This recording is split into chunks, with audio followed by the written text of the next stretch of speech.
You are listening to the fourth segment of our four-part series, Using Your Weeds, with Susan Weed at Time Monk Radio.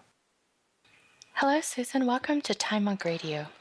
Oh, green blessings, Gemini. I'm so glad to be with you again. Thank you. We've had a wonderful 3 shows. I've been enthralled with all of them, learning about the weeds I have in my yard and in my neighbor's yard. I'm sure they won't mind if I pick them. And looking forward to this next episode. Yes, our last episode about weeds here. You know, I had a group of students in Florida, and we were wandering around looking at weeds, and we were actually, we were kind of on the nearby in the Miami Beach area, and so we stopped to look at some weeds in a planter outside one of the very large hotels. Well, actually, we did more than look. We started picking pieces of it to eat it because it was probably chickweed or something that we really liked. And the doorman, you know, this very officious person in his very fancy, coat there, came and said, "You can't pick the flowers." And we said, "It's not the flowers, it's the weeds." He said, "Oh, go ahead." So, we've just never really had anybody too concerned about our picking weeds, although that same walk, and this walk really attracted a lot of attention. I guess we were kind of in a strange part of town. After that wonderful encounter at the hotel, we then turned down an alley, and there were all kinds of things growing in that alley. And as we kind of emerged from the alley, one of the young students, wonderful, a young man, said, "Look, there's a passiflora vine, there's a passion flower vine growing right over there."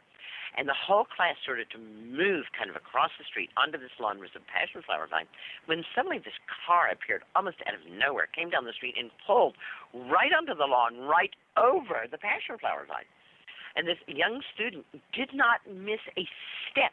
He got down on his belly and started crawling under the car and calling to me, "Here it is, here's the passiflora." Well, the door opened and a police officer came out and said, "What are you all doing?" And we said, "Looking at weeds." And he said, "Maybe you should go home and look at weeds there." So we did. Actually, the reason that I was taking them out and about to all of these strange places is because, trying to be a thorough teacher, I had gone out the day before and scouted out a wonderful place for weeds. I found this great vacant lot, and there was just all these weeds we're talking about were right there on that vacant lot. I thought, that's great. I got a great place to take the class, and we'll come to this vacant lot, and we'll just be here all day long, and nobody will care. Well, I'm glad that I went back to check on it before people arrived in the morning, because the entire thing was mowed down. And there wasn't a single plant left more than about half an inch tall. So we just had to take to the streets. And as I said, no matter where you live, if you're one of the millions of new gardeners in America, welcome to weeds. If you're one of those who still is living in a city, and there's millions upon millions, hundreds of millions of us living in cities, then welcome to the weeds of the city. They are right there wherever you are, in planter boxes and in vacant lots that haven't been mowed.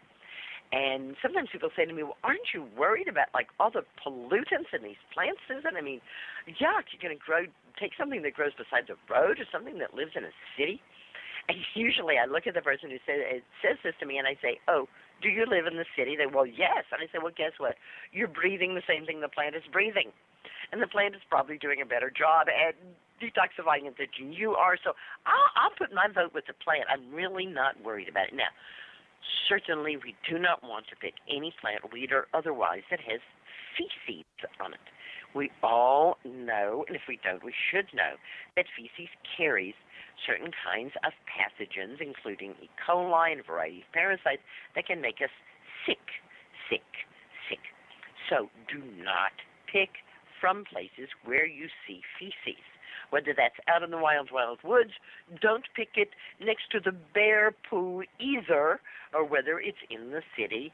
And let's hope that your city has some kind of law that makes those dog owners pick up the dog poo so that we weed pickers don't have to worry about it. What about the pee, they then say to me. What about the urine? Well, urine is sterile. Okay. When it's old, it breaks down. There's ammonia compounds and it smells. But urine itself is absolutely sterile. I wouldn't suggest that you watch a dog urinate on a plant and then go pick the plant. But the truth of the matter is that you're kind of will tell you. You'll come up to a plant and you'll say, no, I don't like the way that one looks. And you will go on to the plant that is fine. And there are many, many, many fine plants in the city. If you live in the city, may I recommend The City Herbal by Maida Silverman. Maida was walking with her daughter in Central Park one day. Her daughter was, I don't know, 3 or 4 years old. And her daughter picked a dandelion.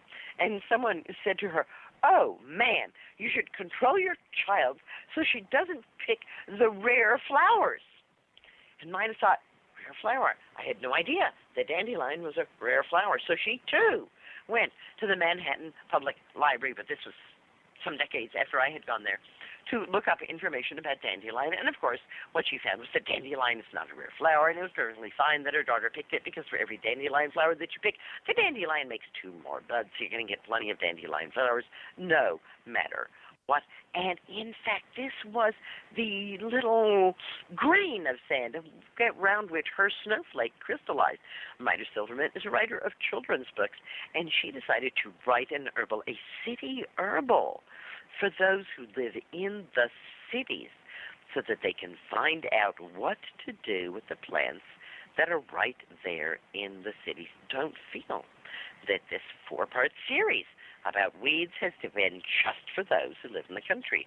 And those who live in the city have access to plenty of weeds. She includes wild carrot, which we've just talked about, the clovers, which we have talked about. She includes mugwort, which we are about to talk about. She's included nasturtium.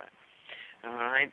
You would be surprised. Dandelion, dock, chicory, burdock, chickweed, at how many of the plants that we have been talking about you will find growing right there in the city that you live in. So, Susan, before you spend all of the time rhapsodizing about weeds in general, let's look at some weeds in specific. And we have been. We've been looking at the green part of the weeds and what greens we can use and how important greens are for our health. We've been looking at the flowers and the seeds of these plants. Now, I didn't talk too much last time about the seeds, so I do want to just take this moment to say that the seeds of wild plants, to my mind, far outdo the health benefit that something like flaxseed gives us. The flaxseed is a wonderful seed, and I have nothing against it except that most people have to buy it. Most people are not growing flax seeds themselves. So it's become an item of commerce. And I don't know, can I say? I'm just not much of a consumer. If I can go out and harvest something for free, I would far prefer to do that. And as I've said, unfortunately, many people have found themselves in the place where they can no longer just afford to go out and buy anything they want. They need to look around them and say, what can I use that's right here? I will tell you the seeds that I have in my kitchen right now that I use on virtually a daily basis. First of all, I have nettle seed. Once the nettle has gone to flower, I no longer harvest it. Even when the flower buds are there, I no longer harvest it for the greens. I then let all that nettle go at the seed, and then I harvest that for the seeds, the stalks and leaves of that nettle that has the seeds on it. I don't use for infusion. I use that to make fertilizer. I rot that and I pour that back onto the ground, onto my garden. So nettle seed actually has a very strong reputation as a wonderful herbal medicine, especially for men, especially for older men. You'll find a nettle seed featuring prominently in a great many of the remedies that you can buy. If you are having a prostate problem or urinary problem as an older or even a younger man, it's the nettle seed that is primarily being used in that situation, although nettle root can also be used. And if you have a big patch of nettle, it's certainly not a problem to harvest some of the root as well. I also have plantain seed in my kitchen, and plantain seed is actually one of the few herbal medicines that you can walk into a drugstore right now, today, and buy. Don't go in there and ask for plantain seed, though, because they may not know what you're talking about. You will have to ask for, I think it's called Metamucil, or things like that. And what that is actually the seeds and the husks of Plantago psyllium. so it's called psyllium seed or psyllium seed husk. And the great thing about the plantain then is when you harvest the seed and the husk is there, you don't have to separate the husk from the seed. Remember I mentioned last time when we were talking about garlic mustard that a group of apprentices and I harvested garlic mustard seed. And we found that we couldn't just get the seeds out of the pods, that the pods kind of shattered into the seed, and then it was a real hassle getting the shattered pod pieces out of the seed. But with the plantain, we don't have to separate anything. We're using the husk right along with the seed. It all brings wonderful, smooth regularity throughout the digestive tract and helps to heal a wide variety of inside problems. I love my plantain seed. Now, of course, there's lamb's quarter seed in my kitchen, and I think that it was the first or the second show I actually told you how I produce a lavish amount of lamb's quarter seed, and that is related to quinoa. It's literally the sister plant to quinoa, an extremely nourishing and nutritious grain, as is amaranth. Amaranth, I rhapsodized about amaranth as a cooked green, and I'm going to say it is one of my favorite cooked greens, partly because it's so easy. With the lamb's quarter, you have to tear the leaves off the stalks, and that takes a lot of time because you can't really chew up the lamb's quarter stalks. They're just too tough no matter how long you cook them. But those amaranth stalks are good. I mean, they'll get old and they'll get tough and they'll get inedible. But mostly at the time we're picking that amaranth, that stalk is wonderful. Just rinse it off, chop it up, and cook it down.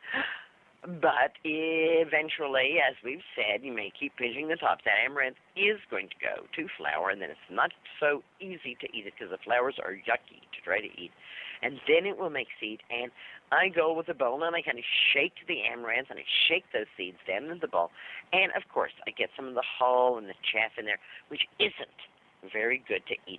And so I winnow it out. I wait for a day with a mild breeze, and I go out with like a cookie sheet that has a lip all the way around it, and my amaranth, and the smaller the cookie sheet, the easier this is. And I just kind of flip the tray and flip the amaranth seed up in the air, and the breeze, that little breeze, will take the chaff and blow it away, and the seed, which is heavier, will fall right back down on your tray. I also have a variety of sieves. I collect sieves of different hole sizes. Every time I'm in a household store, I look to see, do I have that size hole? And I actually did find one that will let the chaff from the amaranth through without letting the seed through, which is very, very hard because the seed is tiny in the amaranth. The amaranth can be roasted. The amaranth seeds can just be put on a tray in the oven and roasted a little bit. You get a lot more nutrition from them by doing that. I also have the seeds of yellow dock on my shelf, and their seeds of yellow dock are called wild buckwheat. I don't know if you were told as a child that the early settlers were treated to a Thanksgiving dinner by the Native Americans, and that they had at this Thanksgiving dinner, among other things such as corn and pumpkins and deer and turkey, that they also had buckwheat pancakes with maple syrup. And I wonder if you, like myself, even as a child, said, buckwheat pancakes, that somehow, it's kind of like those things. What doesn't fit here? Corn and turkey and deer and maple syrup and buckwheat pancakes? Huh? Well, wild buckwheat. Yellow dock seeds are wild buckwheat, and again, they are Polygonaceae, so they are in the family of buckwheat, which is also Polygonaceae. And the seeds of many of the yellow docks can be eaten. Now, this is the hardest seed of all to work with, and I have taken in recent years to simply making vinegars of the yellow dock seed to get all the yum good out of that yellow dock seed, because it's just like too exhausting, this huge amounts of chaff, to get all of the chaff out of the yellow dock seed, then to roast the yellow dock seed on cookie sheets in the oven, and then to grind it, and then to make pancakes. I am a modern woman, and I can go buy buckwheat flour. I'm going to stick with wild foods that are a little more accessible to me, but I do have some yellow dock seed up there on my shelf, just so I have the full complement of the easy edible seeds. Now, you ask about evening primrose seed. Onacera before Gemini, and if you want to trouble yourself for it, the evening primrose seeds are another edible seed, and of course, The oil from evening primrose seeds is considered a big-time herbal medicine. So what part of the plant haven't we talked about at all? We haven't talked about the roots. The roots. We've been talking about weeds in our garden. We've been talking about getting revenge on those weeds by eating them, but so far we've mostly just been talking about using the green parts of them, the flowers, and the seeds of them. What about the roots of these plants? Roots are big medicine, and the weeds that have the biggest medicine are the ones that are perennial. We've been talking about this bit by bit through our time together this month, and thanks so much for being with me. We've been talking about annual plants and how many of the weeds in the garden, like amaranth and lamb's quarter and purslane, are annuals. They sprout, they come up, they have seeds, and they die. That's it, flowers and then seeds, gone. Annuals. Some annuals do this so fast you can have 3 or 4 generations of the same annual right in your garden in the same year. And we're very happy to have those, but they don't do much with their roots because, of course, well, what is there to do?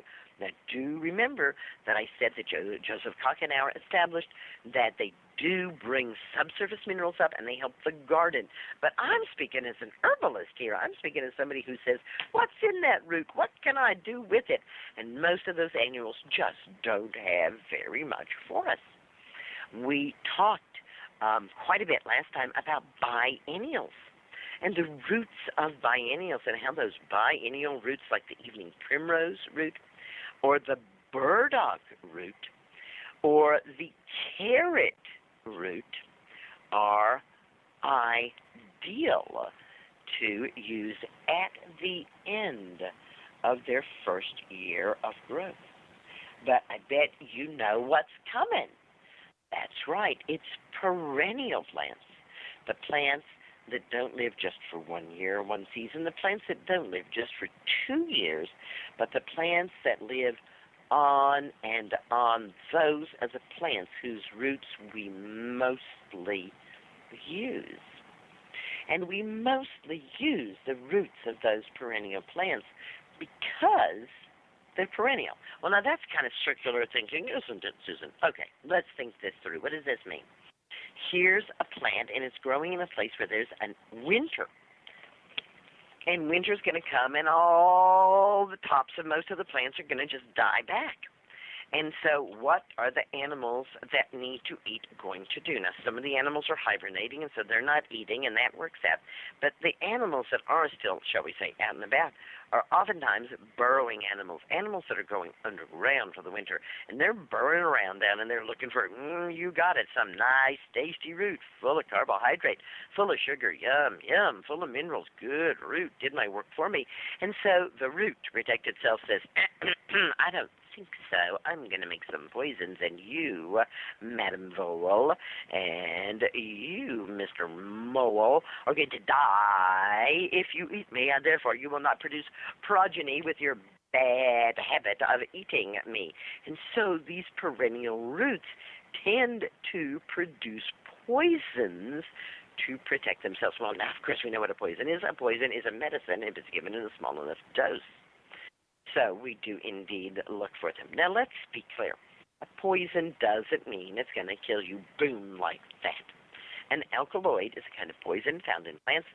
We've grown up with all the poisons that there are in plants, and some of them can kill us, but alkaloids like caffeine, for instance, certainly don't. As a matter of fact, many people say they die without caffeine. So the fact that we can find alkaloids and find them in roots doesn't mean that they're killer roots. It just means that they're going to have more medicine value. Those biennial roots at the end of their first year or the very beginning of their second year are also absolute wonders.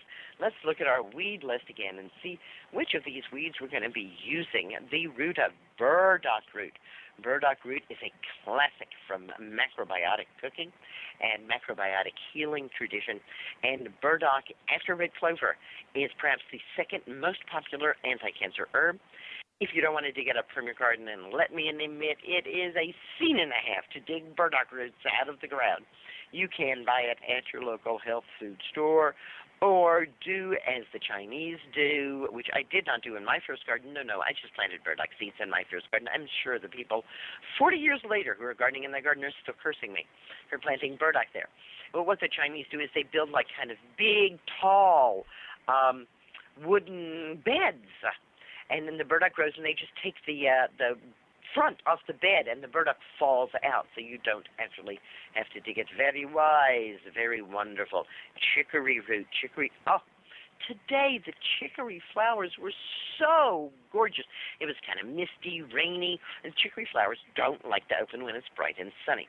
So if you're not an early riser, you may not even see the chicory flowers because they're up early, beaming their beautiful blue before the sun comes down. And then at dusk, you might see the chicory again, or on this, like a cloudy, misty day. And chicory puts up this tall stalk of beautiful, exquisite blue flowers. But we don't want the root when it's flowering. We want the root when it's not flowering. So learn to recognize that chicory by other things besides the flowers. Learn to recognize the leaves. And yes, there is a way to tell chicory and dandelion apart, and that is primarily that, as I often put it, dandelion shaves her legs and chicory does not. The midrib of the chicory leaf is hairy, and the midrib of the dandelion leaf is smooth. The main reason to be able to tell them apart is so you can eat the dandelion leaves because they taste a lot better than the chicory leaves. But the chicory root is very powerful medicine. Actually, both dandelion root and chicory root are used in almost exactly the same way. And I could even throw yellow dock root in here too, because chicory, dandelion, and yellow dock are, we might call them the liver sisters. These are the liver-loving sisters. The roots of these three perennial plants, chicory, dandelion, and yellow dock, give our liver so much of what they need. Any of them can be dug up, especially when the plant is not flowering, and best if it doesn't even have any green, so you're going to have to mark it or figure out how to find out where it is. All right, those roots tinctured in 100 proof vodka or put up in vinegar do a huge variety of amazing things for us. Dandelion is one of the featured plants in my green book for everyone healing-wise. You can read lots more of about dandelion in that book. And I talk quite a bit about yellow dock and wise woman herbal for the childbearing year, because yellow dock is wonderful for helping to increase the amount of iron in the blood. So that will give you some ways to find out a little bit more about those absolutely wonderful roots. Now, inkweed, which is also pokeweed, is a pretty dangerous root. Many people who get interested in plants and start, as we say, kind of messing around and looking at things, pull up a poke root and say, gee, I wonder what this is. Is it ginseng?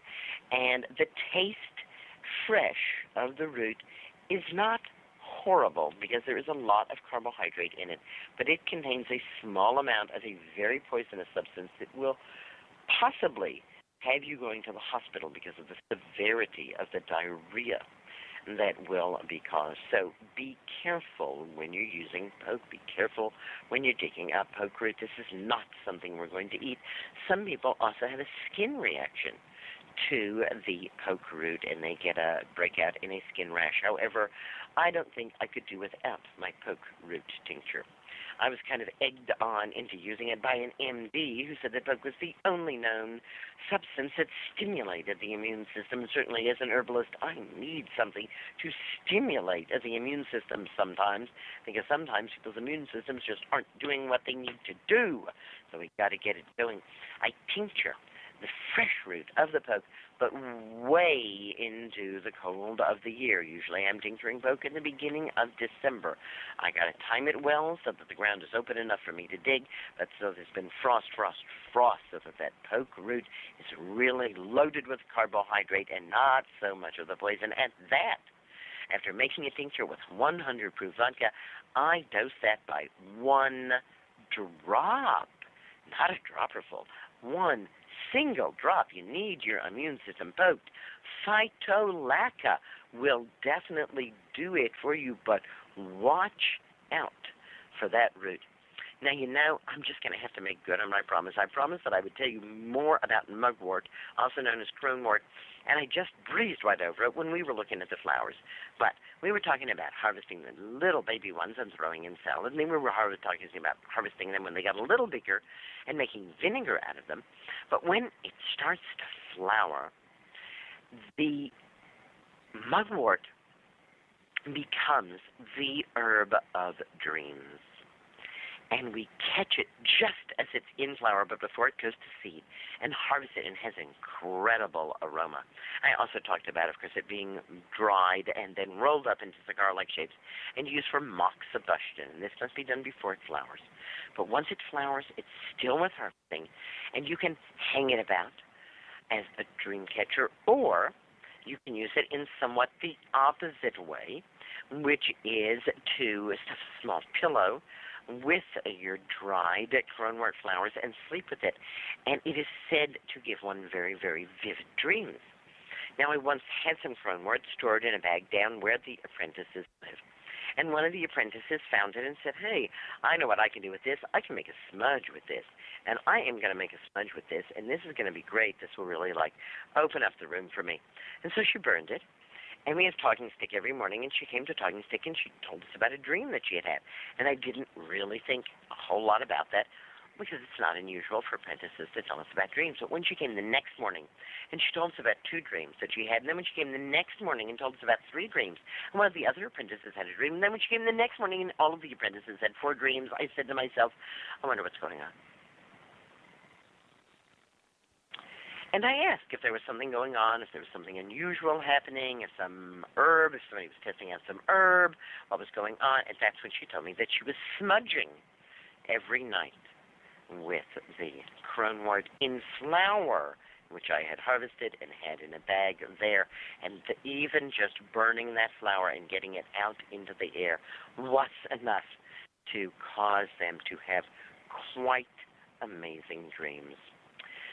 Gemini, what an absolute delight it has been with you to look at the weeds in our gardens, the weeds in our waste places, the weeds along the side of the road, the weeds in the vacant lot, the weeds in the planters, the weeds in the crack in the sidewalk. The weeds are everywhere, and the weeds are not our enemy. The weeds are there to hold the soil. Some weeds, like ragweed, and I'll admit it, many people don't like ragweed, but if you tincture flowering ragweed, just fill a jar full of the flowering plant, and then pour 100 proof vodka over it. If you tincture that, wait 6 weeks, then you actually have a remedy that prevents you from being assailed by pollen, and so you no longer have pollen allergies during pollen season, so long as you're taking your ragweed tincture. I don't think it's an item of commerce. You're going to have to make it yourself. But what that ragweed is doing is holding the soil. The ragweed seed will grow in absolutely barren places where the machines have just left, and there's nothing there, and it's all been ground down, and there's hardly even a single microorganism left in the soil. And the ragweed says, don't worry, I can handle it. And the ragweed comes in there, and it has these roots that kind of stick out. It's an annual, these stick-out roots. If you pull it up, you see they're sticking out in all directions. And they hold the soil so that when it rains, the rain goes into the soil instead of running off. And then all around where that ragweed is, all other plants, after a while, sometimes a year, sometimes 3 years, start coming in. And then they shade out that ragweed, and the ragweed says, it was nice knowing you. Glad to have made soil for you. Every single one of these plants is here for a reason, is here for a help. It helps the soil. It provides not just food for us, but amazing, nutritious food for us, far more nutritious. As a matter of fact, I just saw a book that just came out comparing cultivated foods to wild foods, and they could hardly put the graphs on the same page. So the cultivated food had, and the wild food had, rah! So, great food value, medicine for us. We've talked about some of that beauty, wildlife habitat, dye plants, more and more and more things I could say. Come and visit me at www.susanweed.com, or go to my wisewomanbookshop.com, or even come and visit us at the wisewomanuniversity.org.